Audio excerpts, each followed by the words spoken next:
자, 오늘 사무엘하 6장 말씀, 이 말씀은 크게 두 부분으로 나눌 수 있는데, 이 첫 번째는 이제 하나님과의 관계를 어떻게 할 건가, 인간이 하나님을 섬기고 경외할 때는 어떤 자세로 해야 되는가 하는 내용하고, 두 번째로는 인간이 인간과의 관계에서는 어떻게 해야 되는가 하는 내용의 가장 핵심을 이제 그 말씀을 해주고 있습니다. 오늘은 이제 다윗이 왕이 되고, 그리고 이제 다윗의 성 예루살렘으로 이제 법궤를 옮기는데, 이 법궤가 오다가 사고가 납니다. 근데 이 사고의 원인이 이제 무엇인가, 이 다윗이 파악을 했죠. 그래서 그 사고로 말미암아서 이제 사람이 한 명이 죽습니다. 그래서 웃사가 이제 거기서 죽죠. 그리고 난 다음에 이 법궤가 이제 그 아비나답의 집에서 오벳 에돔의 집으로 이제 옮깁니다. 이사를 갑니다. 그런데 이 오벳 에돔은 참 대단한 사람이죠. 여기에 보니까 가드 사람이라고 그랬는데, 이 가드 사람은 이제 블레셋입니다. 블레셋의 가드 사람인데, 이 가드 사람의 집으로 이게 이 법궤가 갑니다. 그런데 잘못 맞으면 죽기 때문에 이 오벳 에돔이 사실상 굉장히 그 법궤를 받아들이는 데 있어서 고민을 많이 했을 텐데, 그 하나님의 법궤를 이제 자기 집으로 받아들이죠. 자, 그리고 난 다음에 이 법궤를 이제 다윗이 다윗성으로, 예루살렘으로 이제 옮기는 이런 내용이 되겠습니다. 그러니까 이 이스라엘 민족들이 이제 광야에서 모세에 의해 제작된 하나님의 명령에 따라서 만들어낸 이 법궤가 이제 들어가야 될 자리, 있어야 될 자리, 바로 예루살렘으로 이제 가게 되는 이러한 내용이 되겠습니다. 그러니까 법궤가 이제 그 모세로부터 시작해서 여호수아를 거쳐서 사사시대를 거쳐서 이제 왕정시대에 들어오면서 다윗의 도성 예루살렘으로 이제 법궤가 옮기는데, 참으로 많은 우여곡절 끝에 법궤가 예루살렘으로 들어갑니다.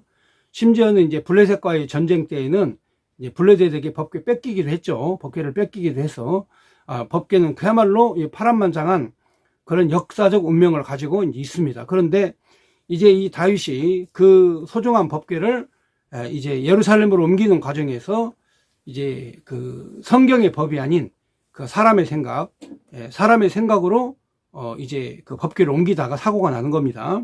이게 사람의 생각이 어떤 결과를 가져오는가, 하나님이 어떤 반응을 하시는가를 한번 보겠습니다. 6장 1절에 보면 다윗이 이스라엘에게 뽑은 무리 3만 명을 다시 모으고, 다윗이 일어나 자기와 함께 있는 모든 사람과 더불어 바알유레아로 가서 거기서 하나님의 궤를 메어 오려 하니, 그 궤는 그룹들 사이에 자정하신 만군의 여호와의 이름으로 불린 것이라. 그러니까 법궤는 원래 처음부터 이게 제사장들이 어깨에다 메고 이 법궤는 이동하게 되어 있어요. 그러니까 법궤는 절대로 수레에 시는 게 아니에요. 수레에 실은 것은 이제 블레셋 사람들도 이 법궤를 수레에 싣고 가가지고 이제 다곤 신정의 신상이 무너지고, 그 다음에 많은 사람이 죽고 많은 사람이 연병에 걸리고, 그러니까 하나님의 법궤는 하나님의 법칙에 따라서, 하나님의 명령에 따라서 제사장들이 어깨에다 메야만 이동을 할 수 있어요. 메야만, 어깨에다 메야만. 그러면 왜 어깨에다 메게 하느냐? 이스라엘 민족들이 광야에서 40년 훈련을 받을 때 하나님께서 이렇게 앞으로 가라 하고 전진하라 그러면 명령이 떨어지면 제사장들은 신속하게 성막을 정리하고 이 법궤를 어깨에다 맸어요. 수레에다 실으면 참 간단하겠지만, 그런데 하나님께서는 이 법궤를 반드시 바로 이 제사장들의 어깨에 매라고 하는, 정말 희생과 헌신으로 이 제사장들이 하나님을 섬기고 봉사하는 그런 태도와 모습을 보여주는 거죠. 그러니까 이 목회자들, 하나님의 특별히 사명을 받은 주의 종들, 목사님뿐만이 아니라 장로님, 집사님도 마찬가지예요. 하나님을 섬기는 일에는 반드시 내 어깨에 뭔가 하나님을 섬기는 그런 일이, 그런 그 태도가 하나씩은 있어야 돼요. 그러니까 하나님을 섬기지는 그런 어깨에 매는 그런 짐이 없이 그냥 나 편하라고 믿는 게 그게 신앙생활이 아니에요. 그러니까 하나님께서는 처음부터 제사장들로 하여금 책임지고 법궤는 어깨에다 메고 가라 이렇게 가르쳐 놨어요. 그래서 6장 1절에 보면, 1절과 2절의 내용 보면 법궤를 메어가지고 예루살렘으로 이제 그 가져오려고 이제 처음에는 사람이 출발을 했죠. 근데 3절에 가가지고는 이제 사람들의 마음이 변했는지 그들이 갑자기 이 법궤를 갖다가 수레에다 실은 겁니다. 자, 그래서 3절부터 보면 이제 수레의 실음으로 말미암아 이제 사고가 납니다. 그들이 하나님의 궤를 새 수레에 싣고 산에 있는 아비나답 집에서 나오는데 아비나답의 아들 우사와 아요가 새 수레를 모니라. 그들이 산에 있는 아비나답 집에서 하나님의 궤를 싣고 내려올 때에 아요는 궤 앞에서 갔고, 그러니까 아요는 이제 소를 몰았죠. 우사는 이제 궤 뒤에, 궤 옆에 따라갔죠. 그러니까 이제 그 수레에 실려 있는 이 궤가 안전하게 잘 모셔가도록 이제 수레에다 싣고 이제 내려왔습니다. 그러니까 인간들은 그렇죠. 자기 편한 대로, 자기 안전한 대로, 이제 자기 생각대로 물론 하지만 하나님에게는 그 율법의 명령, 이게 바로 이제 이게 그 규례인데 이 규례대로 행치 않고 어깨 매지 않고 이제 수레에다가 소가 끄는 수레에다가 이제 법궤를 실은 거죠. 자, 그런데 사실 아요하고 우사는 아무런 잘못이 없어요. 아요와 우사는 사실 자기 집에 있던 이 법궤를 다윗 왕이 예루살렘으로 가지고 가려고 하니까 이제 그 열심히 즐겁게 봉사를 한 거죠. 그런데 이 법궤는 이제 제사장만 매게 되어 있는데 이게 이제 가다가 이 소가 이제 갑자기 이제 펄쩍 이제 뛰는 거죠.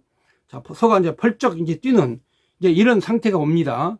그런데 이제 형식은 다 갖췄어요. 사실은 5절에 보면은 다윗이 이스라엘 온 족속은 잣나무로 만든 여러 악기, 수금과 비파와 소고, 앙금과 재금으로 여호와 앞에서 연주하더라 하면서 하나님을 찬양하는 이제 찬양대가 따라가고, 그 다음에 3만 명 모은 그 무리의 병사들이 이제 그 법궤를 이제 호위를 하고, 자, 이렇게 이제 거창한 행렬이었어요.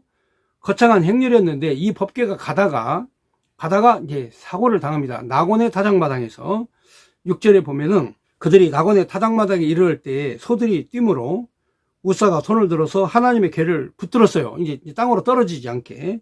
소가 이제 벌쩍벌쩍 뛰니까 이제 이 우리 수레에 실려 있는 법궤가 위험하게 생기니까 우사가 탁 잡은 거예요.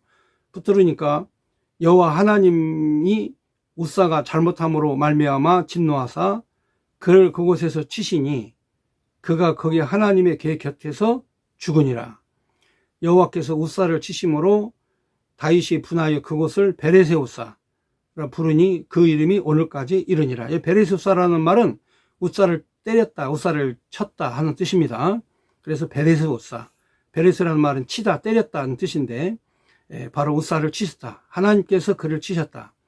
9절에 보면 다윗이 그날에 여호와를 두려워하여 이르되 여호와의 궤가 어찌 내게로 오리오 하고 다윗이 여호와의 궤를 옮겨 다윗성 자기에게로 메어가기를 즐겨 아니하고 가드 사람 오벳 에돔의 집으로 메어간지라. 그러니까 이제 이 궤가 다윗성으로 오는 거를, 하나님의 궤가 다윗성으로 오는 걸 원치 않으시는구나, 하나님의 뜻이 이게 아니시구나 하면서 다윗이 이제 소가 펄쩍 뛰어가지고 이제 이 법궤가 위험에 빠진 상황이 되었고, 또 그 법궤를 붙들면서 우사가 이제 하나님 앞에 하나님이 침으로 말미암아 죽어버렸어요. 그러니까 이제 이런 사망 사고가 생기니까 이것도 이제 그 원인이 하나님이 치셨다. 이 베레스 우사, 하나님이 우사를 쳤다. 이제 이런 사건이 생기니까 이게 하나님이 이 다윗성으로 이 법궤가 오는 걸 허용치 아니하시는구나. 그러면 우선 이 법궤를 다시 돌아갈 수는 없고 거기에 이 법궤를 놓을 수 있는 가드 사람 오벳에돔으로 이거 가라 해가지고 이제 이스라엘 사람이 아닌 가드 사람이죠. 블레셋 사람입니다. 오벳에돔으로 갔죠. 근데 이제 여기에 보면 이제 여기 분명히 가드 사람이라고 확실히 얘기했죠. 그러니까 이제 이게 옛날에 이 블레셋 사람들은 이 법궤를 수레에다가 싣고 다녔어요. 법궤를 수레에다 싣고 다녔는데, 그래서 이제 그 생각이 나가지고 오벳에돔으로 집으로 이제 그걸 가지고 긴급하게 법궤를 피신을 시켰습니다. 자, 그런데 법궤가 간 이 오벳에돔의 집에 석 달 있었는데 하나님이 그 오벳에돔의 집에 엄청난 복의 복을 주시는 거예요. 법궤가 들어간 순간에 이 가드 사람의 집 오벳에돔이 그냥 석 달 동안 하나님의 복을 엄청나게 받게 된 거예요. 그래서 다윗이 이제 그 사람을 보냈어요. 사람을 보내가지고, 아니, 하나님께서 왜 이 법궤를 다윗의 집으로, 다시 말하면 예루살렘으로 가져오는 것은 하나님이 원치 아니하시고 어떻게 오베데돔의 집으로 가니까 오베데돔의 집이 저렇게 복을 받냐 하면서 다윗이 곰곰이 생각하고 고민을 하다가 안 되겠다. 성경에 있는 율법에 있는 규례대로 제사장이 법궤를 메고 한번 이동을 해보자 해가지고 법궤를 메고 이제 이동을 하는 거죠.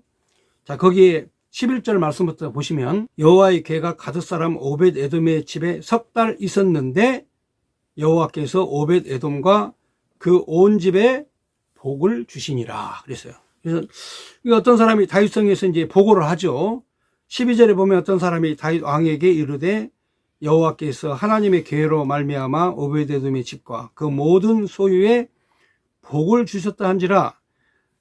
다윗이 가서 하나님의 궤를 기쁨으로 메고 오벳 에돔의 집에서 다윗성으로 올라갈 때 여호와의 궤를 맨 사람들이 6걸음 가매 다윗이 소와 살찐 송아지로 제사를 드리고 그랬어요.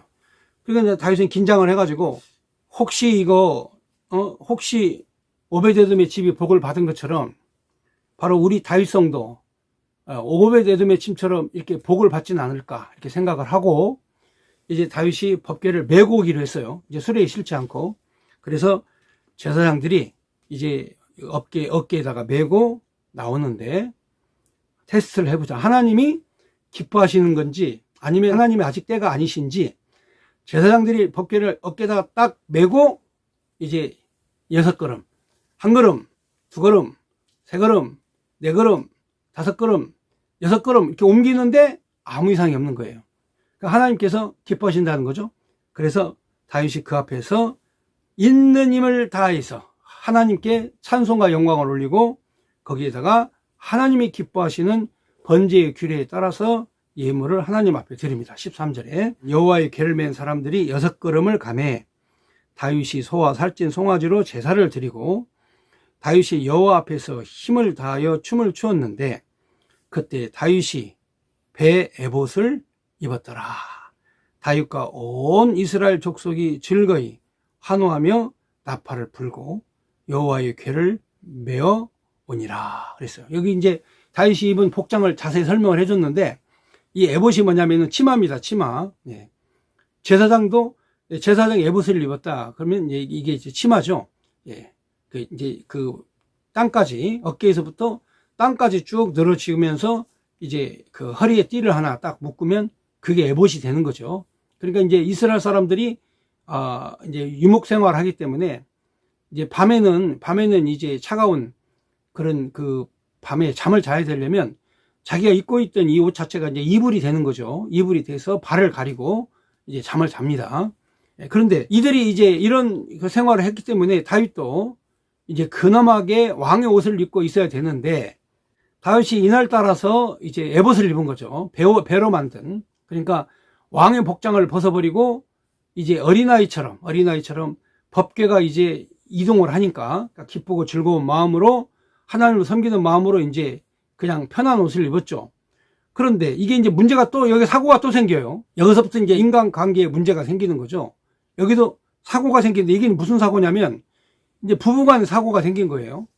예, 처음에 다윗이 그 사울의 딸 미갈과 첫 번째 결혼을 했었고 그 다음에 이 미갈을 뺏겼어요. 미갈을 뺏겼는데 아니다. 미갈은 우리 사울 왕이 나한테 아내를 줬기 때문에 바로 이 미갈을 데려와라 해가지고 미갈을 이제 다윗성으로 데려왔습니다. 데려와가지고 이제 자기 아내, 첫 번째 아내죠. 첫 번째 아내로 사는데 이 미갈이 말이죠. 미갈이 다윗의 행위를 보고 마음이 꼬여가지고 이제 다윗의 행동을 바라보는데 기가 막힌 그런 발언을 한 겁니다.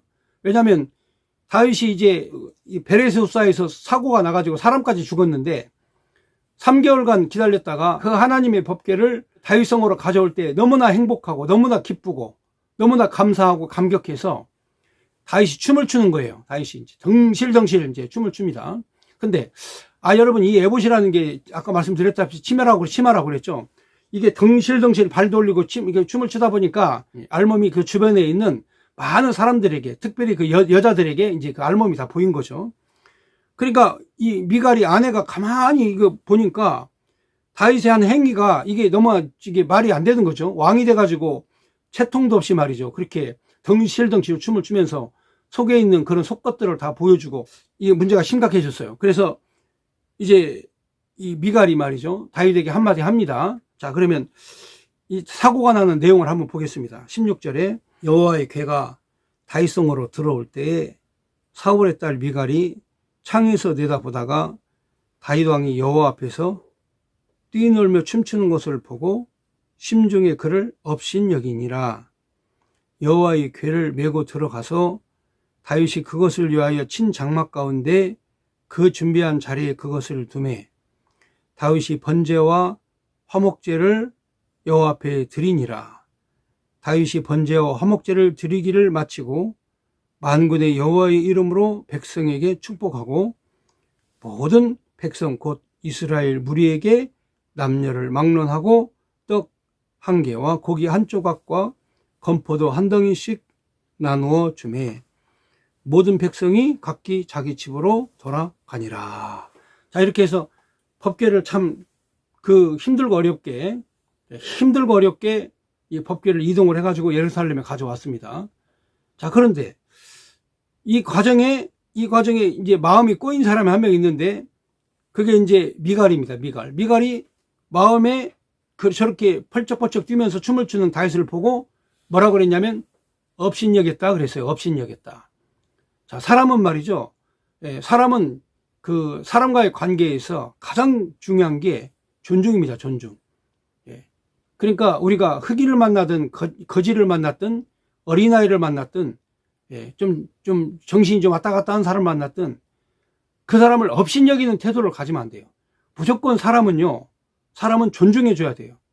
제가 요즘에 보면은 사람보다도 강아지들이 더 존중을 받는 것 같더라고요.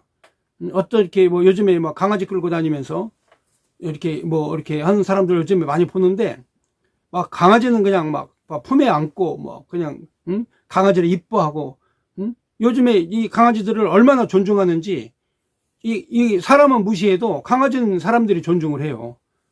난 그게 나쁜 건 아니에요. 그러나 그렇게 이뻐하고 존중하고 마음을 주고 하는 것처럼 사람도 사람끼리 서로 존중을 먼저 해야 돼요. 왜냐하면 아니 왜 춤을 추우셨어요? 왜 그러셨어요? 물어나 본다든가 아니 왜 왕이 돼가지고 그렇게 하신 이유가 뭐예요? 하고 물어본다든가 그래야 되지. 미갈은 말이죠.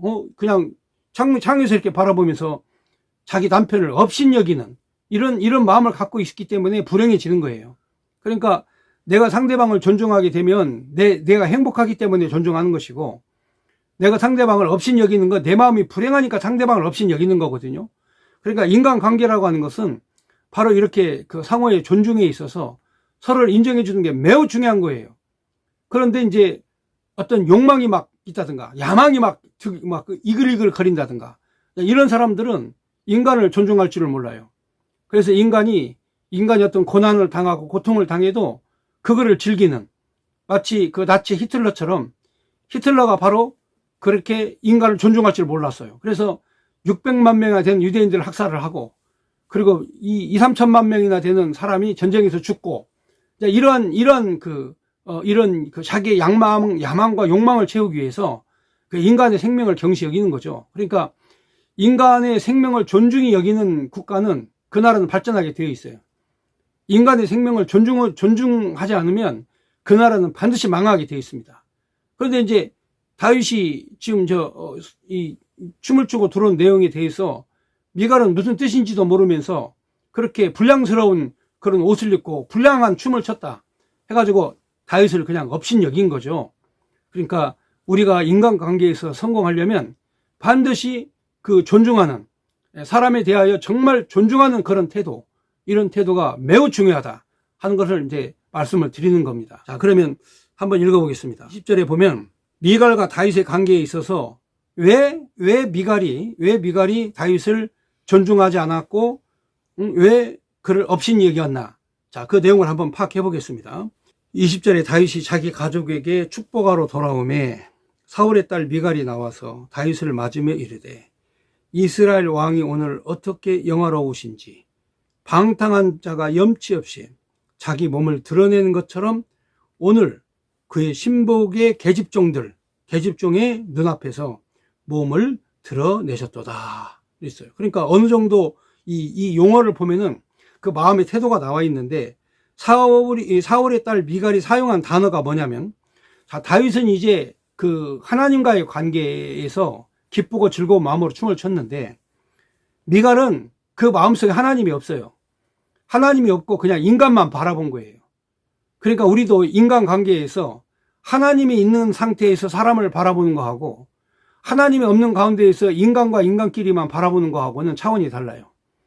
인간에게 있어서 오해가 생기고, 그 다음에 슬픈 마음이 생기고, 고통스러운 마음이 생기고, 괴로운 마음이 생기고, 이제 뭐 이런 생각은 인간관계에서 하나님이 중간에 개입되지 않기 때문에 그래요. 하나님이 개입이 되면 절대로 슬픈 마음이나 고통이나 아픔이나 그게 없어요. 왜? 하나님께서 우리와 함께 하신다고 생각하면 인간과 인간의 관계를 인간이 해결할 수가 없는 거예요. 그래서 바로 여기 이 다윗이 그 미갈에게 축복을 해주러 왔어요. 자기 가족들에게. 왜? 자기가 받은 은혜만큼 자기 가족에게 축복을 해주기 위해서 다윗이 이제 자기 집으로 들어갔는데, 미갈은 그렇지 않아요. 미갈이 사용한 용어를 한번 보시면 뭐라고 말했냐면, 첫째, 다윗 자기 남편을 비꼬아요. 비꼬아. 응? 자, 비꼬아요. 그러니까 여기 보시면 영화로우신지, 왕이 오늘 어떻게나 영화로우신지 하면서 이제 비꼬는 거죠. 그렇게 영화로운 왕이 방탕한 자, 방탕한 자, 또 염치 없는 자, 이게 이제 이스라엘에서는 아주 엄청난 욕이죠. 여러분, 이 탕자의 비유에서도 아버지의 품을 떠나서 허랑방탕한 그 방탕, 이게 바로 방탕이라고 하는 단어는 바로 하나님의 도도 버리고 인간의 도도 버렸다는 뜻이에요. 그러니까 하나님을 섬기는 도도 버렸고 인간과의 관계도 바로 벗어나서 그냥 지 마음대로 사는, 이게 방탕이거든요.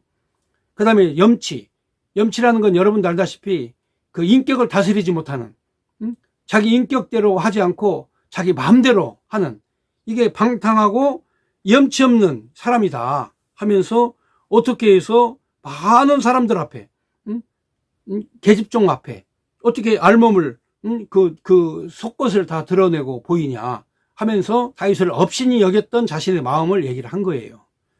그러니까 이제 21절에 다윗이 가만히 그걸 듣고는 미갈에게 이제 얘기를 해줘야 될 거 아닙니까? 내가 왜 베옷을 입고 훌러덩 벗어지는 옷을 입고 내가 춤을 왜 췄느냐, 그거에 대해서 설명을 해줍니다. 그런데 다윗의 생각은 미갈과는 전혀 달라요.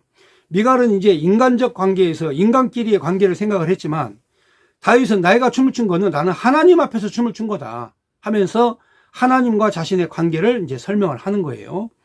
자, 21절. 다윗이 미갈에게 이르되 이는 하고 설명을 해줍니다. 이는 여호와 앞에서 한 것이니라. 그가 내 아버지와 그의 온 집을 버리시고 나를 택하사 나를 이스라엘 백성 여호와의 백성 이스라엘의 주권자로 삼으셨으니 내가 여호와 앞에서 뛰놀리라. 자, 이게 이제 간단한 거예요, 내용이. 자, 미갈에게 너의 아버지에게 하나님이 왕권을 주셨는데 그 왕권을 바로 나에게 하나님이 주셨다. 그래서 내가 하나님 앞에 고맙고 감사해서 하나님께 내가 영광을 올린 것이다. 이렇게 이제 설명을 해요. 근데 미갈은 마음이 안 좋아. 왜냐?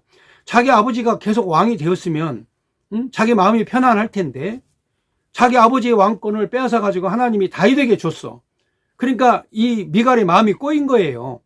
미갈의 마음이 많이 꼬였어요. 그러면 하나님이 이렇게 하셨다고 생각하면 꼬일 이유가 없어요.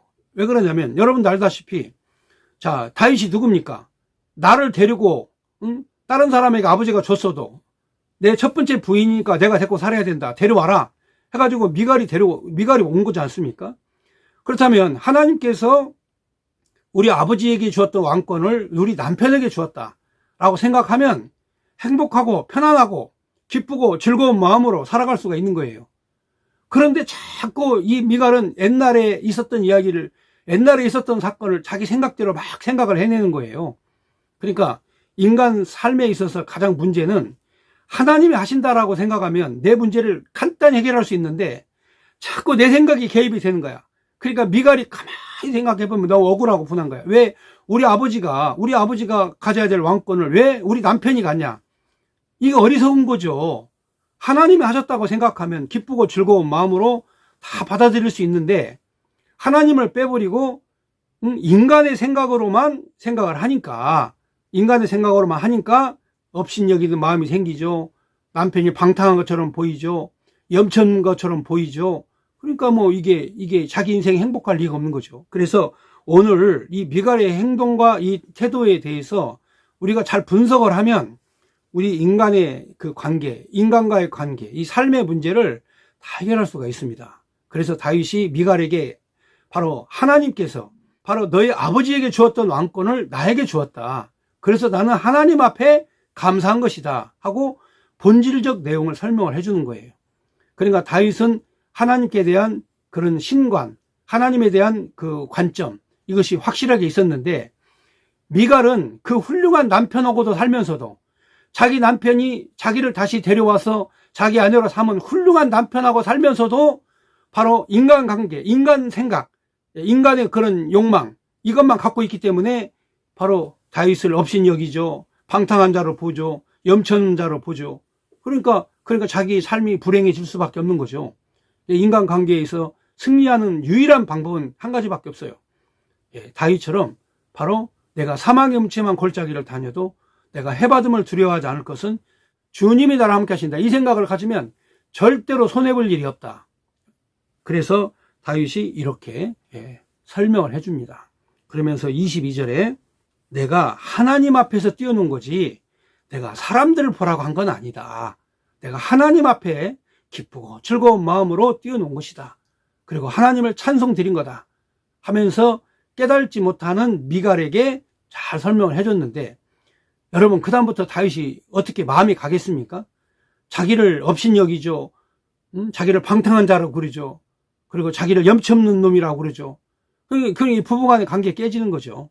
그렇지 않습니까? 자, 22절. 내가 이보다 더 낮아져서 스스로 천하게 보일지라도 네가 말한 바 계집종에게는 내가 높임을 받지 않으리라 한지라. 다윗이 나는 하나님 앞에서 내가 낮아지고 하나님 앞에서 내가 겸손한 것이지 내가 너에게 내가 높임을 받으려고 한 것은 아니다. 이게 이제 다윗의 결론이에요. 그러면서 23절에 그러므로 사울의 딸 미갈이 죽는 날까지 다윗에게서 낳은 자식이 없었다. 그래서 비극적 삶을, 다윗은 형통하고 잘 되는데 바로 이 하나님과의 관계를 올바로 설정하지 못한 미갈은 매우 힘들고 어렵게 인생을 살았다 하는 내용의 말씀입니다.